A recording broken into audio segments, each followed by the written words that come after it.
All right, everybody, welcome back. We are on level 4 of lesson 23, collisions. So it says displace. This type of sprite interaction from the previous levels is so common that there's a block for it, sprite.displace. Someone tried to use the sprite.displace block to make the elephant push the hippo, but there is a bug. Do this. Run the program to see what's happening. Take a look at the new block and how it is being used. Fix the block so that the elephant is pushing the hippo. All right. So we have, let's see, hippo displace elephant. I feel like there should be more there. Let's see what happens. Oh, so we want,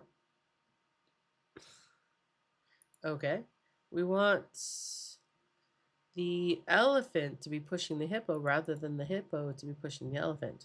So I think all we really need to do is what I did last time. Let's see what happens if we reverse this. Hey, all right. You know what? We're going to run it one more time just to make sure. All right, perfect. One more time. Perfect.